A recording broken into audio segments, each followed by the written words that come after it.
la compagnie, bienvenue sur cette vidéo. Aujourd'hui je vous propose de découvrir une série, il s'agira de Princesse Sakura.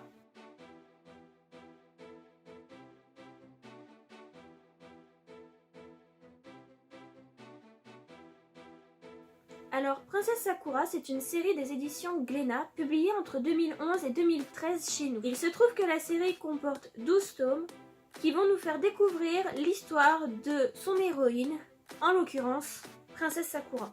Œuvre d'Arina Tanemura, l'auteur nous propose ici une réadaptation de l'œuvre classique japonaise du conte de la princesse Kaguya, c'est-à-dire la princesse de la lune, mais remis à sa sauce. C'est-à-dire qu'on rencontrera ici une histoire de romance, de fantaisie, mais aussi d'historique. En effet, car la série se passe à l'ère Heian, c'est-à-dire une ère féodale du Japon. Au niveau de l'histoire, donc comme je vous expliquais, on suit la princesse Sakura, jeune princesse qui vit reculée du reste du monde de par sa situation très particulière. Cependant, celle-ci n'est au courant de rien. C'est un jour où elle doit se rendre à la capitale pour rencontrer son fiancé, le prince Aura, que celle-ci va voir son destin complètement basculer. En effet, ne voulant pas du tout épouser ce prince, celle-ci décide de s'enfuir. Cependant, elle décide très mal son jour, car il se trouve que le soir où elle décide de s'enfuir, la pleine lune se trouve haut dans le ciel. Depuis qu'elle est toute petite, la prêtresse Byakuya, celle qui est auprès d'elle depuis toujours, lui a maintes fois répété qu'il ne fallait surtout pas qu'elle regarde la pleine lune. Ne réussissant plus à retenir ses pulsions, celle-ci finit par regarder la pleine lune, mais un horrible démon apparut devant elle juste après avoir réalisé ce geste.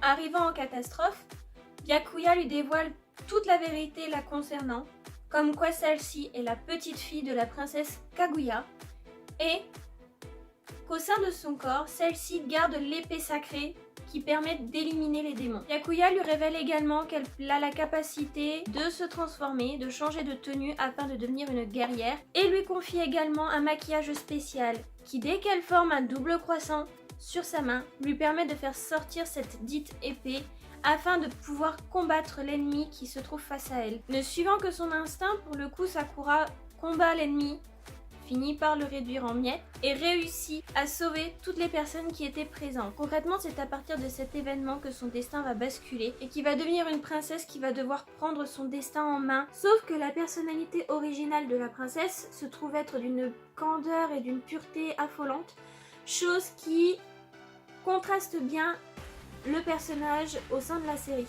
Bien qu'elle ait vécu dans une contrée reculée du Japon, celle-ci ne s'est pas retrouvée cependant seule. Elle sera bien entendu accompagnée par Aoba, jeune messager au début de l'histoire, qui est censé être là pour l'amener auprès du prince Aura, mais aussi, comme je vous le disais précédemment, de la prêtresse Byakuya, femme cachant énormément de secrets, mais aussi de Asagiri, être surnaturel, qui cache elle aussi bien des secrets. Et elle en découvrira beaucoup plus sur ses origines et son destin très particulier. Pour la qualité de l'œuvre, j'avoue que cette histoire est vraiment très intéressante. J'ai véritablement toujours souhaité la voir et maintenant que je la possède, ce fut une très bonne lecture. Comme d'habitude, Arina Tanemura, avec sa patte graphique bien particulière, qu'on reconnaît directement, ne serait-ce qu'au premier coup d'œil, elle nous propose ici véritablement une histoire qui sort de l'ordinaire comparée à ce que l'on peut rencontrer habituellement.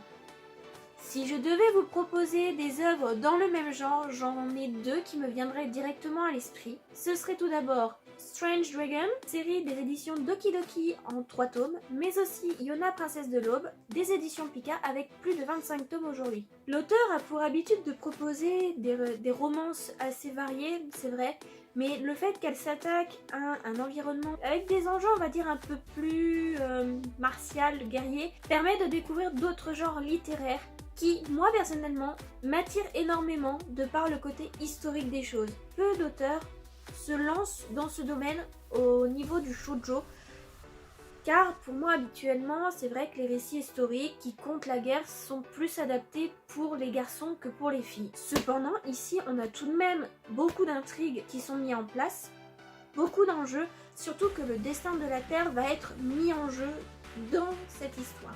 Arina Tanemura nous avait déjà proposé des œuvres de fantasy. Je pense en particulier à Full Moon, qui abordait avec une certaine légèreté, le sujet de la mort et du passage dans l'autre monde de par l'incarnation des Shinigami.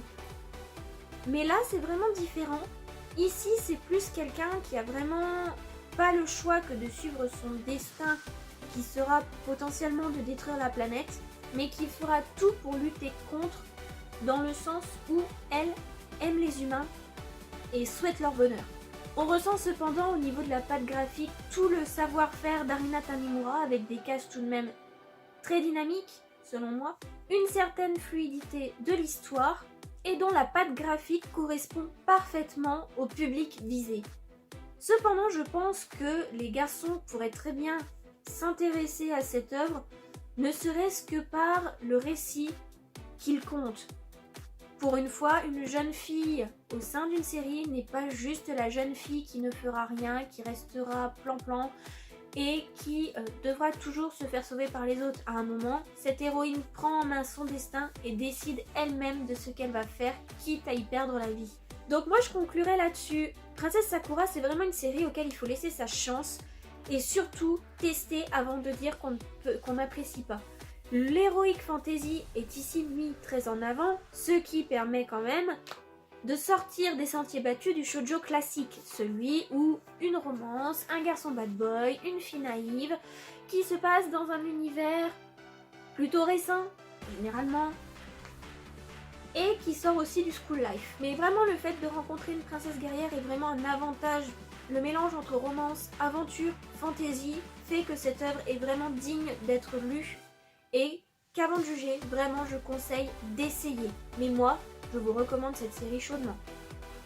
Voilà, c'est tout ce que j'avais à dire sur la série Princesse Sakura. N'hésitez pas à liker, commenter, partager cette vidéo si cette présentation vous a plu. J'espère aussi vous avoir donné envie de lire Princesse Sakura, qui est vraiment une œuvre magnifique. Moi, je recommande chaudement parce que c'est vraiment une série qui en vaut la peine. Et encore, je ne vous ai pas tout dit, donc n'hésitez pas à aller en découvrir plus.